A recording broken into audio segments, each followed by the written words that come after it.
the third episode of the OWLS podcast. This recording was the Connect with Her Story, the Power of Storytelling to Inspire and Empower panel that took place on June 5th. Included in this panel are Travis Bickford from the Library of Congress, Marilla Cushman from the Military Women's Memorial, Riley Tejcek, Marine Captain, author, and Team USA Bobsledder, and Dr. Crystal Tramack, Air Force civilian, author, and talented storyteller from the Armed Services Arts Project. Please enjoy. Hello and welcome. I am Susan Phelan, the founder and president of Academy Women, and it is my pleasure to welcome you today to our OWLS 3 of 8 virtual series. Academy Women is a 501c3 nonprofit organization launched in 2003 to bring together our community of American military and veteran women leaders from all services and commissioning sources for mentoring, training, and growth opportunities. Together, we can achieve our highest potential by sharing research, insights, and lessons learned to help tackle the unique challenges we face as service leaders. If you're considering a career transition or know somebody who is, be sure to explore our career transition tab on our website, www.militaryowls.org. We're especially proud to offer you free access to our virtual engagement center, which is a 24/7, always-on platform where members of the military community can gain access to important resources, register for upcoming events, and connect with hiring managers of top-tier military-friendly organizations. Also, for those in career transition, we offer monthly webinars with our virtual webinar series. Join us 26 June for the upcoming webinar, How GE Aerospace Impacts the World and Where You Can Fit In. We're also excited to announce registration is open for the 2025 Career Coaching Workshop, which will be held on November 7th in Arlington, Virginia. This event is an entire day of workshops and discussions led by career coaches and industry experts. The event also offers opportunities to connect in person with hiring managers from top caliber military-friendly organizations interested in meeting and employing military women leaders. Now for our Officer Women Leadership Symposium virtual series event. Thank you all for joining today for this third of 8 monthly events. The OWLS virtual series convenes experts, thought leaders, and innovators with members of the military, government, and veteran community to explore emerging trends, strengthen skills, and transform observations into actionable insights to lead positive change. For those who would like to revisit the insights and recommendations shared today, we are recording today's event and will make the video recording and podcast version available on our website at militaryowls.org. You will meet our speakers shortly, but first I would like to introduce Elizabeth Auld, who will be your moderator for today. Elizabeth is an Air Force veteran, an industry leader, and the chair of the Officer Women Leadership Symposium. A very special thank you goes out to Elizabeth and our Academy Women Board of Directors who volunteer countless hours to produce this programming designed to inspire and empower our community of military and veteran women leaders as we navigate career challenges and work toward our personal and professional goals. We have a real treat planned for you today, so let's get started.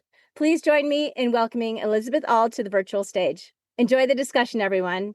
Elizabeth, over to you. Thank you. Thank you, Susan. I'm so very excited about our panel today. Stories shape history, and sharing your own story can definitely inspire others. Today, we hope to explore the power of storytelling to connect with others, motivate change, and create impact. I'm incredibly excited about this fantastic group of speakers. I will briefly introduce them, and then we'll get started. We'll have some questions and discussion, and then we will open it up to audience questions. But don't wait until then. If you have a question, just keep it going in the chat, and we will get to you, we promise. I do want to say that all our speakers are participating today on their own behalf and not as a representative of any particular organization. So I have just a brief one-sentence introduction for each of our speakers today. Please know that their accomplishments cannot possibly be squeezed into one sentence. And so I apologize if I'm overlooking something in their background, but they're just really incredible people, so I'm excited to introduce them all. First is Travis Bickford. He's an Army veteran and educator who is now head of programs and communications for the Veterans History Project at the Library of Congress. Next, I'd like to introduce Marilla Cushman. She's a retired Army Lieutenant Colonel who has worked for the Military Women's Memorial since 1997 and is currently serving as a senior advisor to the President. Next, I'd like to introduce Riley Tejcek. Did I say that right, Riley? Tejcek. All good. Tejcek. Tejcek. I should have run through the names before. Riley Tejcek is a Marine captain, and she competes for Team USA as a bobsled pilot and is now a children's book author. And then finally, we have Dr. Crystal Tramack. She's a retired Army Medical Service officer. We just discovered she's also an author, and she's currently an Air Force civilian and is one of the Armed Services Arts Project's most talented storytellers. This is what someone told me about her. She didn't say this. So we're very excited to have you all, and thank you so much for participating in our panel this afternoon. So I wanted to start with Travis, the Veterans History Project. Can you tell me a little bit about it? When did it start, and what is the goal of the Veterans History Project? Absolutely. So the Veterans History Project started back in 2000 as an effort by Congress to collect, preserve, and then make accessible the personal narratives and stories of our nation's veterans. It started off as primarily as a World War II project. It was only meant to go for 5 years. However, it was so successful, they decided to expand it out to all veterans from World War I to current day, and it's ongoing. We have a nice, robust staff, and we don't have a timeline anymore. Our objective, again, is to get those firsthand narratives, right? We want to hear the stories from the veterans themselves. We don't want everyone to get their information about those who served our country from only the news, the media, movies, right? We want to provide a platform for every veteran who served to tell their story. And it doesn't have to be just limited to oral histories. We collect original photographs, manuscripts, diaries, artwork, letter correspondence, anything in that two-dimensional form that still tells the veteran's story. And most importantly for this event here today is one of our largest objectives is to fill the gap that we have right now with female veterans compared to their male counterparts, because they were currently in our archive, they are underrepresented, and that's not right. So I want to encourage everyone on listening today, please tell everyone about us, and because your story needs to be told. Real quick, just a logistics question. Do you reach out to veterans, or can veterans approach you guys with information to share? So and sorry, folks, I've come in a little sickness, so voice goes in and out a little bit. Both. So that's actually probably the most important part of my job is that communication and outreach piece, right? So our team, we have like Marilla, we're the Women's Memorial. We're always working hard to develop a national network, right? We're very mobile. We travel, we go out, we do workshops. Veterans absolutely can come to us. In fact, we can even set up interviews at the library for veterans who are interested in being interviewed and participating. So, and all you have to do is just reach out. We have our staff will get back to you in 1 or 2 days. In fact, it always surprises people how quickly we get back, and we'll walk anyone's hand through the process. We do rely mostly on we rely on volunteers, right? There's only 7 of us. We have about 122,000 collections now. So obviously we're not the ones that are running out there, and we can't go out and interview everyone. So if anybody has a group that is interested in being trained, even if we can't go, our staff personally, we can actually send someone from the Oral History Association or American Folklore Society, and we'll take care of it. It's free. And they will come to you and conduct a workshop, not only teach you how to participate with the Veterans History Project, but to also teach you how to conduct an effective, high-quality oral history. Fabulous. Marilla, Travis already included you in the conversation about how the Women's History Museum also has a mission to collect and preserve veteran stories, in particular women's stories. What in particular about women veterans is important to collect? Well, that's a good question, Elizabeth. And in fact, an excellent question. Everything that women have accomplished, that women have dedicated to the service of this nation is important to our nation's history, certainly to women's history, and absolutely to military history. You know, what we don't record, we certainly lose. And we have seen over time, just a couple of examples. By law, we didn't let women fly until the early 70s, but there were over 1,000 women who flew 60 million miles back and forth across the United States, the women Air Force service pilots during World War II. So why wasn't that significant when thinking about it? Another example is like women as POWs. There were some 89 women who were held close to 3 years during World War II by the Japanese in the Philippines. And that story was lost to history until recently. Or the Hello Girls, or the 6888, that the all black or predominantly all black women's unit, the only one who served in Europe, clearing 7 million pieces of mail. All of those stories lost to history until we brought it back to life. And I like to think the Women's Memorial has been the prompter, has made that happen, bringing that back to life. Oh, sure. I would agree 100%. I'm glad you do. Riley, you are a multi-hyphenate, active duty Marine Corps, former beauty pageant queen, training to be the first female Marine Winter Olympic athlete. But you have now written a book. With all this on your plate, what has inspired you to write a book? The power of storytelling. I, for the longest time, didn't realize the power of each of our stories and how much it can make an influence on other people.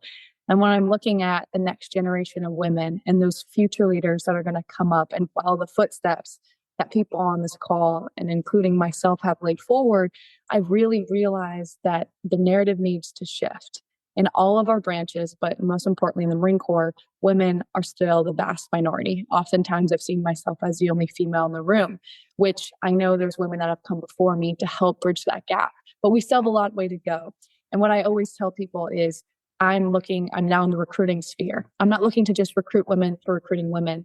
I want to recruit the best. And I believe that there are women out there that have so much talent to offer.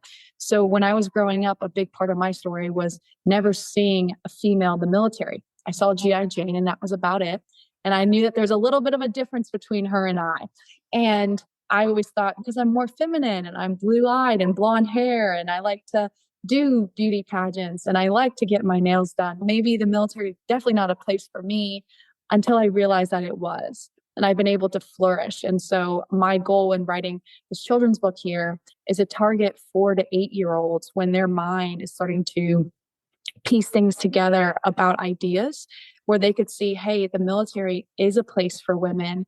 The military is somewhere we can go and not have to, quote unquote, be manly. You can still participate in pageants. You can still continue your sports career. And you can also write a book, even though the joke on Marines are we eat crowns and we're not very smart. That's why it's a children's book. But honestly, it's just the power of being able to see little girls' eyes light up when they realize that they too could be in the military. It doesn't mean they have to, but from a young age, from 4 to 8, again, when they're realizing and coming up with these thoughts, that they can see themselves potentially. And the whole point of the book and the title is, if you can dream it, you can be it. If you can visually see someone doing it, then you too have a place and a seat at that table that all of us and so many women that came before us have worked to create that space. It's fabulous. So, Crystal, you and I got connected because you are a graduate of the Armed Services Arts Project storytelling program. I could talk forever about the Armed Services Arts Project. I think it's a super cool, fabulous organization. But so how were you drawn to storytelling, and what are the benefits of being a trained storyteller? Much like Riley said, much like Travis and Marilla said, we have to get our stories out there. And so that's what led me to storytelling. I know that we'll go into that more later, but just knowing that we can share stories. And so we can talk to individuals one-on-one and we can make it a 30-second thing, or we can help people understand what it's like to be there. And so one of the stories that I was telling often was about the time that I was separated from the military. So I did an early retirement back in 2016. The Army was downsizing.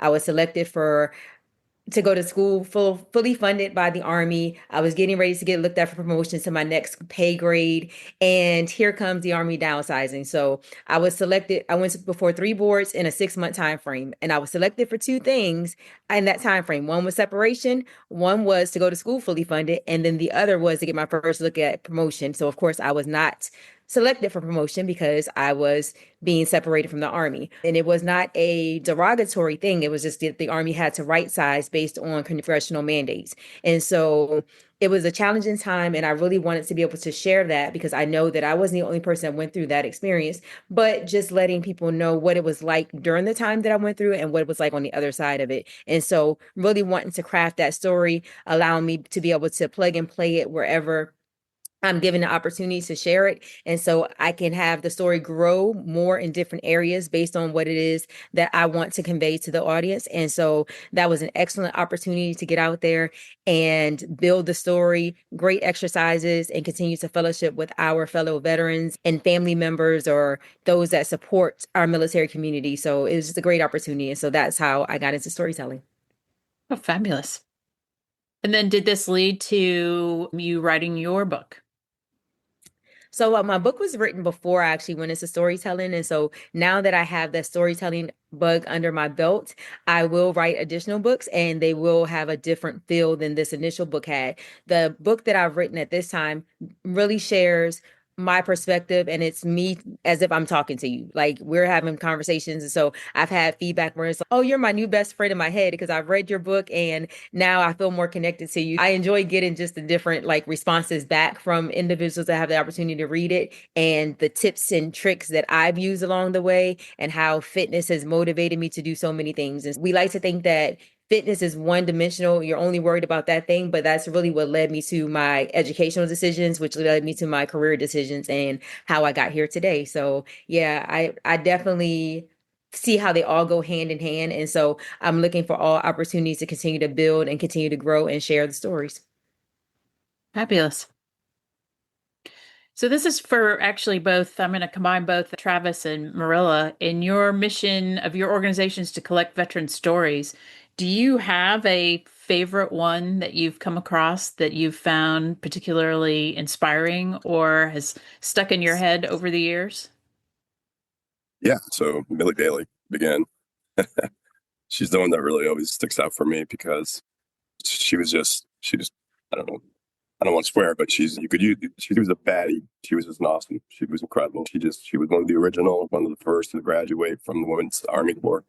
She served later part of World War II.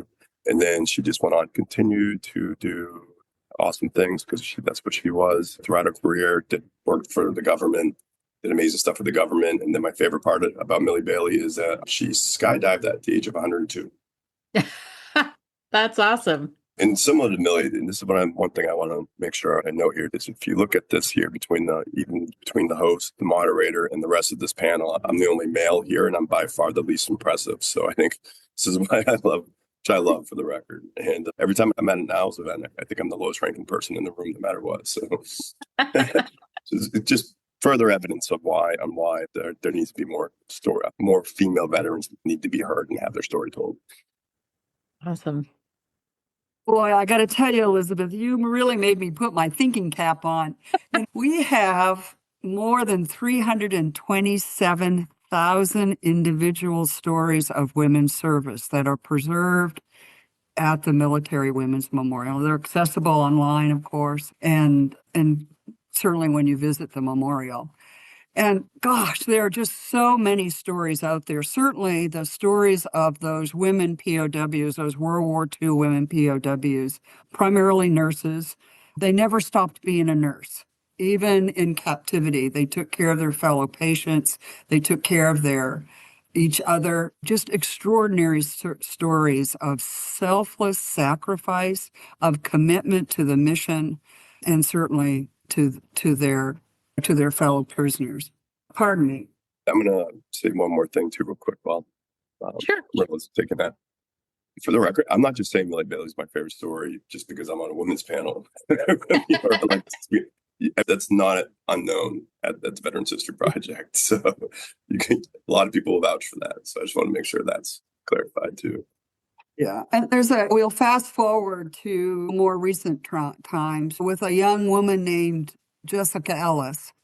It always chokes me up when I think about Jess. I adopted her. She was a medic with 101st Airborne, who second tour in Iraq, and she was attached to a combat engineer unit because, of course, in those days, women were not permitted to be assigned to combat arms units. So anyway, second tour, she's replaces a fellow medic on a mission on a convoy, and her vehicle, it's an engineer vehicle called a Buffalo that took a direct hit from an IED, and she was killed instantly. It was on Mother's Day. In 2005. But another story of a young woman who loved what she was doing, who stepped out and committed herself to the military, to this nation. That was another story, a great story of women who stepped up to serve and who made a difference. Today, 101st comes every year and places a wreath in honor of Jessica. Stories like that, and there are thousands of them, of course, that we hear and see every single day. But great stories. Our story of our own little Brigadier General Wilma Vaught, the founder of the Military Women's Memorial. When she got orders to go to Vietnam, women in those days, you won't believe this, Riley, but we weren't trained on weapons. But you would say, hey, but you're going to a combat zone.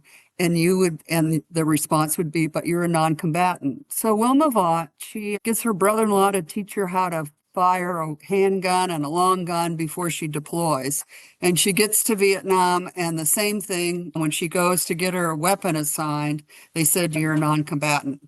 So she's replacing an Army woman who'd been there in the barracks or the BOQ, who'd been there during the Tet Offensive, and somehow she'd acquired an AK-47, which she still had, and she willed to Wilma Vaught for her year's tour in Vietnam. Crazy stories like that, fun stories, but nonetheless, it records the kind of the journey of women's service to this nation. Like I said, hundreds of stories like that are just so inspiring and gratifying to see. Thanks for the opportunity. Changing tactics just a little bit here on our questions. I had a question for Riley. As a currently active duty member, your cohort lives more of your stories real time online. How do you balance that professional presence as a Marine, an athlete, and an author with just the personal stuff like birthdays and celebrations and nice dinners out, that kind of thing? This is something I'm still trying to navigate through unknown waters, and I think all of us are. I think the military has to adapt in some form with social media, with recruiting, with a lot of our presence being online. Billboards are great and they still work, but you have a billboard that's accessible on your phone 24/7. And so something I personally taken on, I was actually completely off of social media through college, which was wild. And I actually made my Instagram the day I decided to go and I got permission to go try out for the sport of bobsled. And the reason I made it was, and I have the video, I still go back to it this day, was because I said, if I do make it, I want to be able to document the story for all to see from someone who had no experience at the age of 22, 23, trying a brand new sport, how I can possibly do this in the middle of COVID, in the military service. And if this does work, the story isn't for me, but it's to inspire and motivate other people. And so what I quickly realized is people wanted to start following along. And as I continued to have more success in the sport of bobsled and competed in world championships, but also have extended and done my deployment in Iraq and done military credentials, I wanted people to see the whole story. And when people say you're a Marine or you're, insert your branch 24/7, that is true. However, it doesn't mean you're also not people. The Marine Corps and being a Marine is something that I do. It's not who I am completely, right? There's so much more to me as Riley. And so what I want to showcase, and the whole point of my presence really online, is to show what a Marine can look like. I can celebrate birthdays and go out to a nice dinner and be a person. I can also be an athlete and grind and train and work out and make sure people, what I say, pay their rent every day, in the sense of you got to get after and grind daily. Take care of your body, feed the beast. but also here's how I operate in the military. And here's some really awesome things the military does. And here's how you can balance and live your life and serve and also ground fight, like I was just doing, and get after it and showcase that, which is awesome. I think it's a tricky in the sense of this online presence creates this facade of a highlight reel, and it doesn't always touch every aspect of things that you might be struggling with. But at the same time, it's the best resource to get the word out to people all over the country and be able to touch that next generation of people that are interested in joining the military and have them have a realistic view of what life could look like for them, to hopefully increase retention as we look to get that next best generation. I think I might have told you this, Riley, but I got connected with you because my daughter actually saw one of your Instagram videos and you had shouted out that you were at OWLS. I think this was year before last. And she said, "Hey, I think this cool person was at your event." And I agreed with her. Riley is a very cool person. So instantly you were on my list to become a speaker. Yeah, I did attend because I wanted to network with other women. I was trying to be incognito a little bit because it is awesome. Men and women that attended OWLS, especially from an officer perspective of connecting and getting to know people. The military community is small, but we're big, but we're small. And there's only 1% of people that decide to serve, which again is why these stories are so important, and to learn from each other and be able to continue and keep them going forward. Yeah, it's awesome how things are able to connect. Social media is a tool when used wisely. So just have the parameters, and it's not always what I will say that. Correct. When used wisely, that is a very important thing to say for sure. Crystal, coming back to you, I'm focused on your storytelling capabilities, even though you have an incredibly rich professional and athletic life that we haven't touched on yet. But I think everyone has funny stories that they collect as they go through a military career. And if you want to develop these into something that you share more publicly, either written or speaking, what are some good ways to help develop storytelling skills? Of course, I will say, because you've already talked about it, ASAP is a great opportunity for our veteran community or our military community as a whole and those that are connected to us. There are opportunities like that, and there are so many different storytelling companies or organizations out there. So you have the opportunity to jump on stage anytime you feel like you want to get your chops about it. There's always opportunities. But one of the things I will say is that even if you're just starting with yourself, just taking that time, whatever it is, making a note of it. I use my notes in my phone all the time. So I have so many different notes in there, and just to jog my memory or want to build out something. So starting by thinking about like something happens to you, you think it's funny, you want to save it for later, just write a note to yourself and then go through the moment and build it out. What did you see around you? Who was there? What did it sound like? What did it look like? So you want to make sure you're capturing everything so that you can put it into a 3D perspective, so that even though the others were not there and they weren't in the room with you or weren't in that moment with you, they get to experience it along with you once again when you start to tell it. So they want to know what it feels like, what it sounds like, what you smell, what you touch. And so taking on the different voices, and you don't have to sound just like the person, but just even saying what you thought it sounded like in your head. Those are like different great skill sets or opportunities, thinking about what you wanted to say, but you didn't say out loud, because we all have those moments. And so you can change it and give a perspective that you feel is appropriate or that you want to hone in on. And so however you want to tackle it, those are the different ways to think about how you tell that story and what it is that you want your audience to take away from it. What is it that you want to resonate with them as you're sharing that story? And so making sure that you're very specific and touching on whatever that is. And so even like I said, when I share my story about my military separation, I talk about some of the things that happened where my commander said, "Oh, I'm pretty sure you can go back to your military career and think to this very moment that brought you to today." And I thought how insulting that was, as someone that had made so many different strides and being what my family or others around me consider a trailblazer. And you're saying to someone that's never been in trouble, no UCMJ history, and fast tracking, because I started out as a combat medic. making maybe 5 and 6 in my first 4 years of service. And then I did a direct commission. It was pretty funny for him to say, yeah, I'm sure you can look back over your career and see what this very moment is that brought you to today. I'm like, actually, I can't. I'll just let him think what he was going to think. And I'm like, and you do know this is not a derogatory thing, but what do you think about and how did you feel? And just the background about what was happening in that moment, because people don't always get to see what's happening. Is taking that time, building out the stories, sharing them with other people around you. A skill I learned in recruiting is recording. So if there's something that we want to present to someone, we would practice interviews. We would record them so that you can see what you look like, put a mirror in front of you, because you think you're smiling. You may think you're conveying a certain thing that maybe you're not conveying. We like to hear our voices and it sounds differently than what we think it sounds like. So just those opportunities to do those different things will help you along the way, and practice and just keep building on it and take advantage of getting out there and sharing whenever you can. Riley, did you have something to add? Nope. Okay. I saw a hand.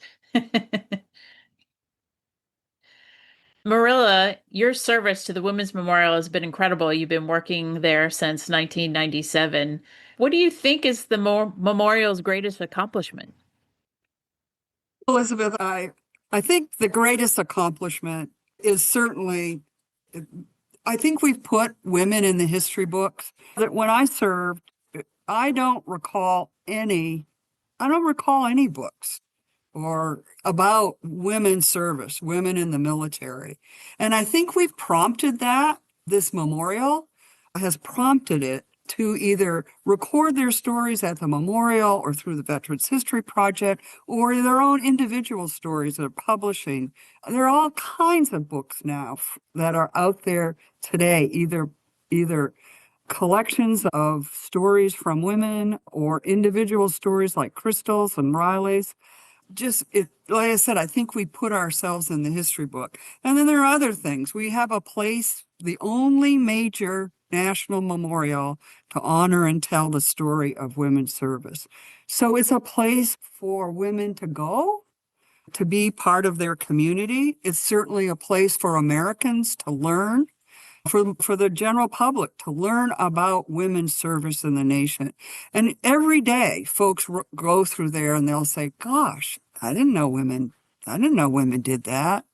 It's also, I think we've also put a face in a woman's face among the monuments here in Washington, D.C. You walk around, do you ever see a lot of guys on horses and things of that sort?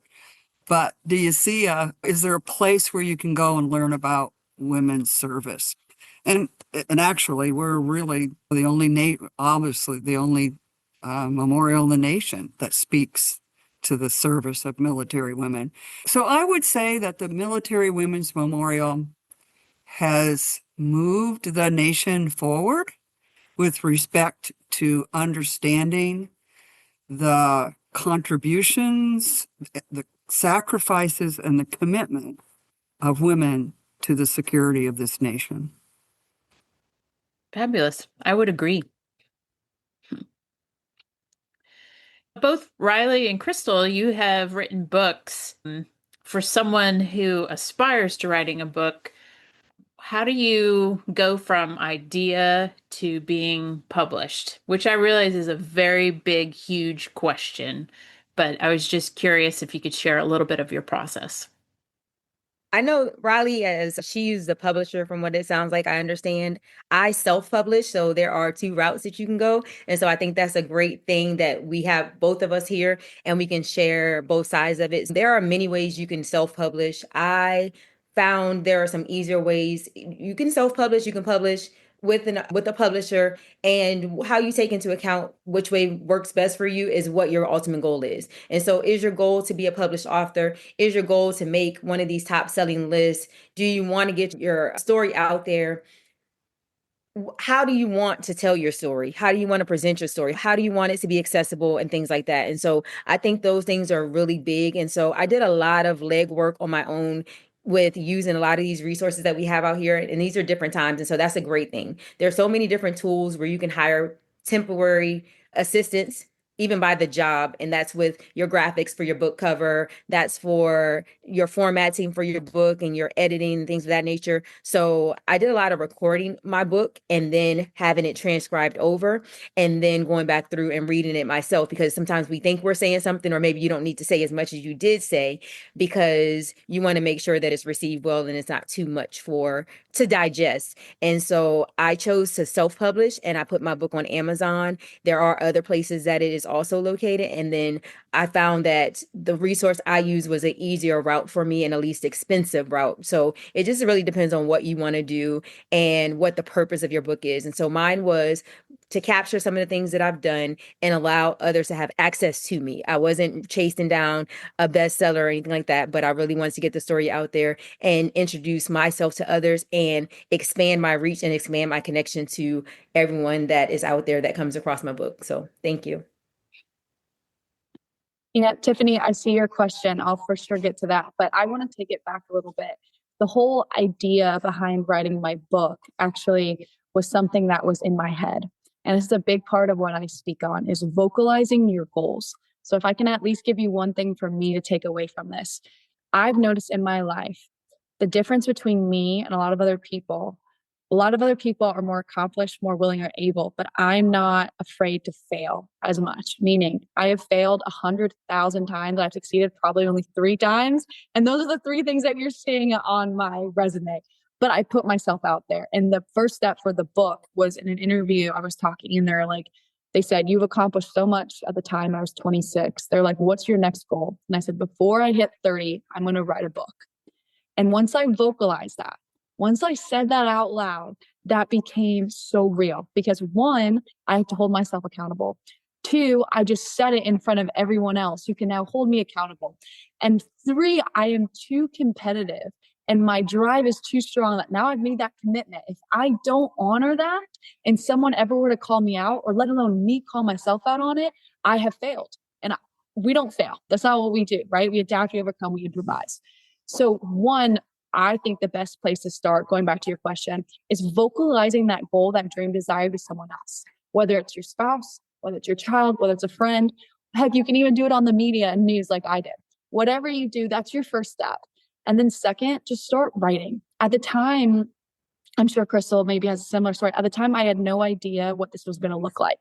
I didn't know, did I want to go publishing? Where was this going to be? It was one of those things of, I'm going to attack this one step at a time. And in the military, and anyone that's on the military in this call knows that you can't spend 80% of your time planning.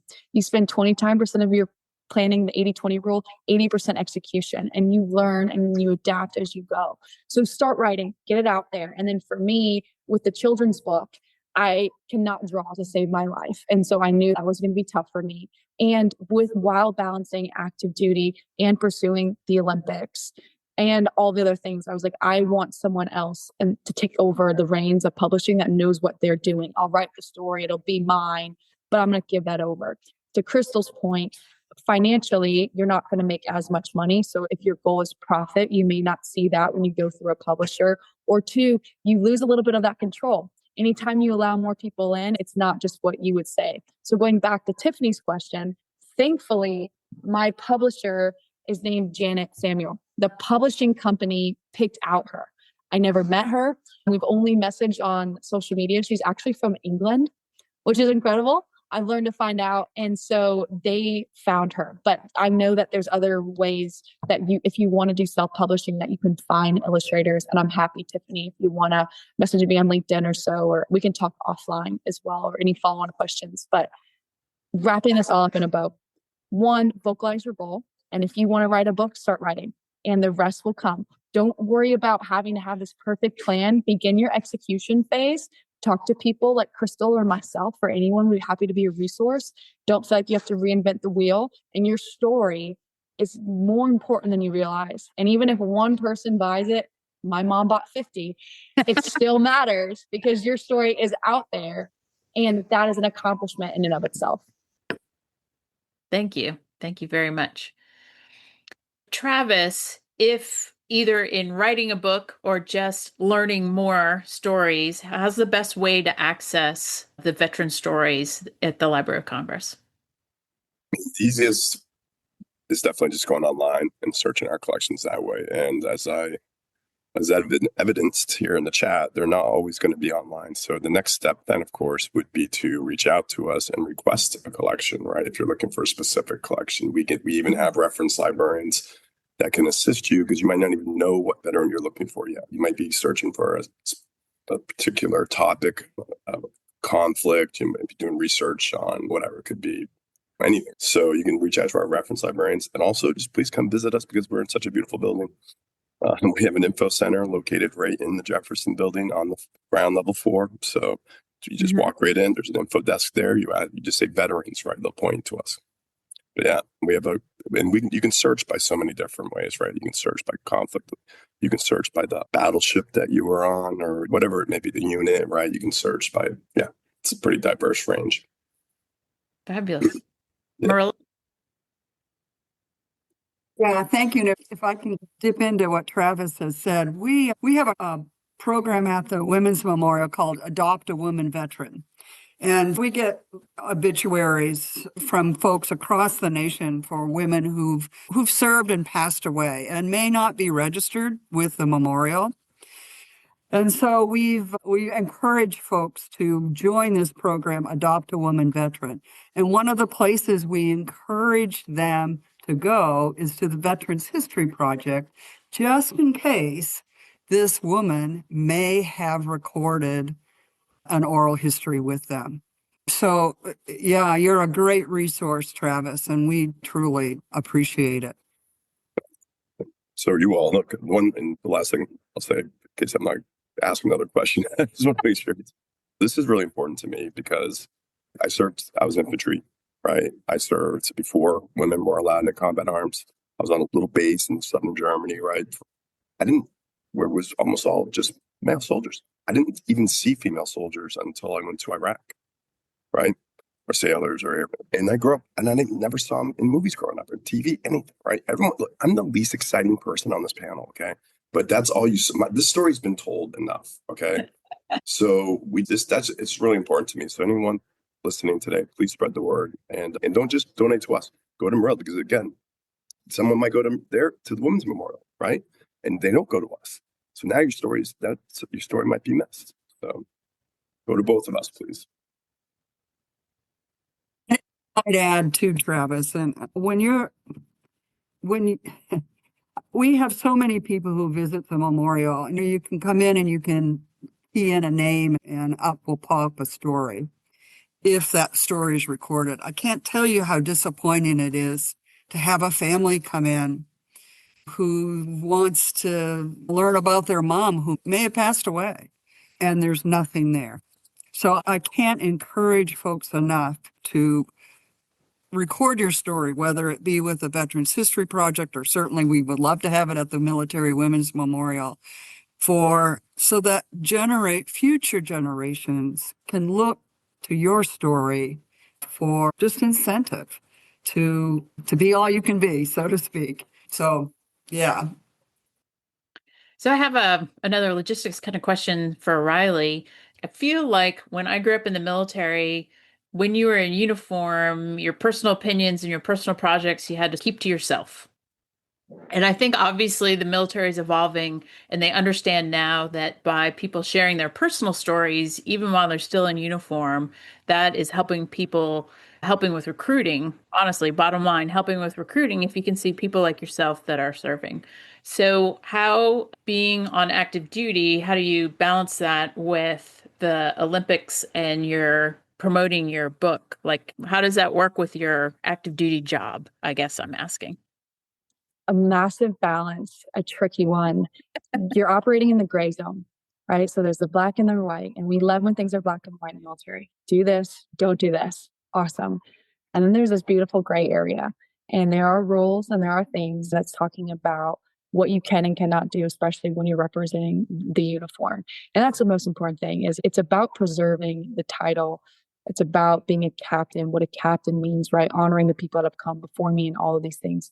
So when I look at this, I want to be very clear when I'm speaking as Riley and I'm speaking as a captain in the Marine Corps, when I'm advocating for the Marine Corps as a Marine, and then when I'm operating as Riley the athlete, Riley the author, Riley the pageant winner.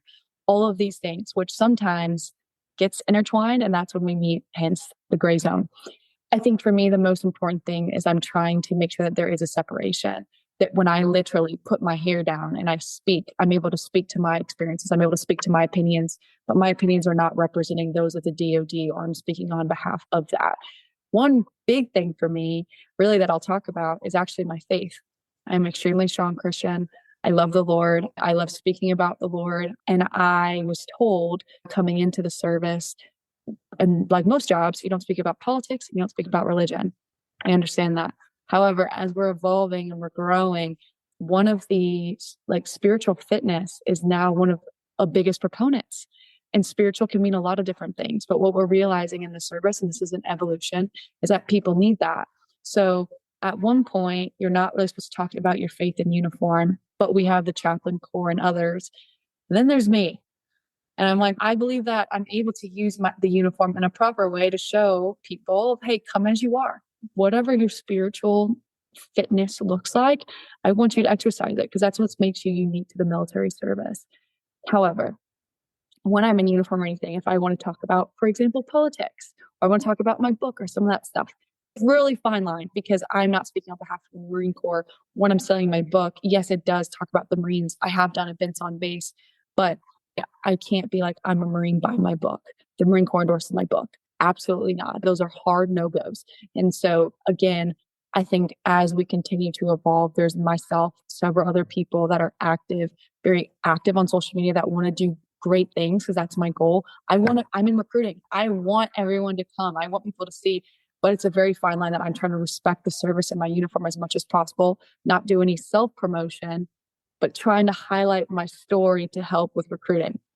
Gray zone. I think everyone can understand how rough and how much of a struggle bus that is. So I'm trying to adapt and evolve. I try to take feedback from people as much as possible, but sure, I'm not going to, I'd rather be bold and have that initiation that the Marine Corps loves of my initiative is there. Like I'm putting things in, like I'm trying, and tune it back by I'm not going to share what I'm doing in my story because it has the potential to impact, which goes back to this whole topic. Too many people think that their story is insignificant, whether they haven't deployed, whether their MOS was non-combat, whether they only served a couple years and were medically separated. I'm here to reiterate from the active duty perspective, every single person who served matters. Every single thing that you did is history, is a part of something. You matter, you are seen, you are valued. So especially with Travis Marilla, we want to hear from you, and you're a part of this community that can often feel isolated or feel like you're insignificant. So share your story, whatever that looks like for you. You don't do it for other people, you do it for yourself. And that's what I'm doing. I'm sharing my story for myself to have an impact on other people, but I'm not doing it for other people. So if other people don't like it, that's okay with me. So my next question that led into, and that is, and this is for everybody, do you have any exercises or best practices that you would recommend to produce or refine either your personal story or the story that you'd like to tell about a veteran? Of course, that is a good question. One of the things I like to do is when everyone has their own style. So for me, I don't script out my stories. I like to write down like headers. So I have a time and something to refresh, like where I want to go, like a certain time, a certain period of time I want to go in. And then I go down in sequential order and I just write like a chunk title, like a trigger word for me to remember. This is the part that I want to cover. And so what I'm actually sharing inside the story may vary as I'm sharing it, but the ultimate story is the same. For example, if I want to tell a story about this period of military time, I know this is the time in my life I want to talk about. So I will go in order to where it happened, like the notification that I received that I was being separated, the things that were happening behind the scenes in my personal life, and then also what was happening in the military on the like what they were running simultaneously. And so I will tell the story that way, but I won't write it out. Some people work very well off a script where they write it out and they practice it and they read it and things like that. I like to give myself just headers. And then like back in the day, like everyone is different, but I know that there was a time in school where we used to do the web. Whenever we needed to write something, we would do a web and make the little legs out and write the bubbles, ideas that we wanted to write about. And so I do something so similar to that, and that's how I like to write my stories and how I build them out. And so depending on what is needed for that particular audience, then I can color in that area a little more or subtract some things from that other area where it may not be appropriate for that audience. And so it's just all in whatever style works for you. That style works for me because it's not so stringent, and I really do enjoy that. Awesome. Awesome. Any other inputs from our panel? Yeah, one for me, again, I'm a Marine, I eat crayons, right? So I don't know how to articulate fluently, but we do reps and sets. And that's the best I can say, reps and sets. We do it in the gym, practice. And one of my favorite things to do is talk to family or friends and run it through, whether it's a story, it's a presentation, it's idea. And I'm like, all right, now tell me, what did I do wrong? What did I do well? And pick me apart. Or just start doing it. Because again, you're going to get better the more you do it. You're going to refine, you're going to learn, you're going to see. But seek feedback from peers and people that aren't always your mom that are going to tell you did a great job, honey. And to start somewhere. I see this all the time, whether it's I want to start a diet, I want to start a new workout, I want to read a book.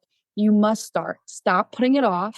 Oh, I'll start Monday. Oh, I'll start at the new year, New Year's resolution. Today is your day to start. If this desire is on your heart to share your story, to talk about a veteran, if you have that passion in your heart, today is the day, time is now. You should get off this call. And that is the first thing that you should do on your list of priorities, because you have a story to tell and you need to start sharing it. And the only way you're going to get better at something, the only way you're going to be a top level athlete or have this database that was supposed to be what Travis said, 5 years on has grown, is because someone started it. So start now and you'll be amazed to see where it can go from there. Awesome. Yeah. And you can also, the only tip I would have is there's resources out there too. So like we have, I'm sure Marilla, you guys probably offer a script of some type. We have an interview script that you can look at. I think you don't have to, you're not married to it, but it's a great guide, something to work with. So don't be scared of that. And when I'm telling other veteran stories, which I have to do quite often, it does help that we have captions that our librarians build for us. But I don't only rely on that. Get some more information on that veteran. For example, we didn't include that Millie skydived at 102, but I found that out when I Googled her and I saw it, and it was multiple sources corroborated it. And I just think I don't know how we could ever talk about Millie Bailey without mentioning that. So that's pretty much what I got there. That's awesome. Well, I have one last question for our panelists, and that is, what is a book, podcast, website, or TV show that is saving your life right now? And it doesn't have to be serious or military related. It's just whatever is sparking joy with you today. So I'm just going to pick on Crystal because she's next on my screen.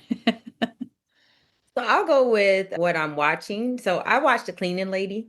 And so it is about a family that is like their illegal immigrations into the United States and just the challenges that they face, overcoming adversity and some of the unique situations they find themselves in. But I really do that even through all, just Marilla mentioned earlier, the nurses were still they were still rendering medical care and aid, even through all the chaos, even being POWs. And so she has a similar story. She's a medical doctor by trade in her country. And so through all the things going on, even though she's a cleaning lady here in the United States, she's still taking the time to show care, no matter what side of the coin these individuals are on. Are they the good guys or the bad guys? She still cares about human beings and their health and safety. And I enjoy watching that. Thank you for allowing me to share it. Where could we find it? I believe it's on Hulu now. So most of the streaming platforms, it used to be on one of the TV networks. I've gotten so accustomed to recording everything because I can be so busy that I may not even turn the TV on for days or hours. And so when I get a moment to take as just a leisure moment, then I'll go and see what's on streaming or DVR and watch it that way. Fabulous. Fabulous. Okay, Riley, you're next. My absolute favorite series is called The Chosen. I know I talked about my faith recently, but The Chosen is basically the story of Jesus, like through binging through like incredible films. And I know that sounds crazy because at first I was like, ooh, I don't know how this is going to be, but it's an incredible story. Season 6 just got fully funded. And when you ask where to watch it, it's actually free.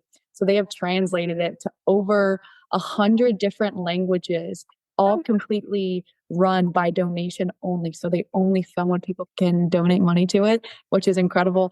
And I literally binged Jesus. And it's like awesome because it's like modern day character. And most of the time you don't even realize it's a faith, but it has increased my faith by visually being able to see something and something fun to watch with all different kinds of people, believers, non-believers, and see the story of Jesus come out, which allows me to have more joy in my life. And in my opinion, trying to watch good things because I want to be learning by sometimes TV that is just preoccupying brain space. All right. Travis? Well, I watch too much TV to list that. But recently I listened to a really interesting podcast called Wind of Change, and it's all based, it's like this conspiracy, but there's a lot of evidence that might point to it being true. But it's all about the idea that the CIA wrote the song Wind of Change for the band. I forget the name of the band, but it was a German band, and spread it through Russia as a tool to help with towards the end of the communist era, Wind of Change. So Interesting.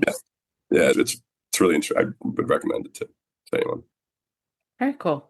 CIA writing songs. All right. And last but not least, Marilla? Boy, this is hard. And it's on hiatus right now, but All Creatures Great and Small. A sweet little story of a young man who is a veterinarian in England, World War II. And it just speaks to certainly to the time. The scenery is beautiful. The characters are caring, and it's just a sweet story. So that when it's done, you say, that was pretty good. So that's my story that I love to watch. Great. That sounds really wonderful. You all, as expected, have been an incredible panel. Thank you so much for sharing your personal stories, for encouraging us all to share our stories. And I just really appreciate your time today. So thank you so very much. I think Susan's going to put up some slides about some upcoming events we have. In July, our July meetup is going to be on the 17th of July. And we're going to talk about awesome, cool things you could do with your off-duty time. So how to build some of that balance into your life. We're going to talk to an ultra runner, outdoor adventurer, a travel expert, and ASAP hopefully will be represented in some other advocacy groups. So that's our plan for our July meeting. Anybody can keep up with what's going on with Academy Women 24/7, 365 through our virtual engagement center. There's tons of resources, especially for those that are in the middle of transitioning out of active duty or transitioning between careers. And so that's a great way to engage with previous webinars, today's webinar, all kinds of things. And finally, here's our upcoming events. As I mentioned, we're 17th of July, we have our next OWLS event. We also have plans for August, September, October, and then finishing up in November. And then our career workshop, we have a webinar series on the 26th of June with GE Aerospace, and another interactive workshop planned on the 30th of October. And we will finish up our Academy Women event year with the 7th of November is actually going to be an in-person career coaching event at George Mason University in Arlington, Riley's old neighborhood. And so we're really excited that we can have an in-person event on the 7th of November. And that's going to be focused on folks that are preparing for and in the middle of transitioning into new career fields. So thank you again to our panelists. Thank you so much. And everyone have an awesome, great rest of your day.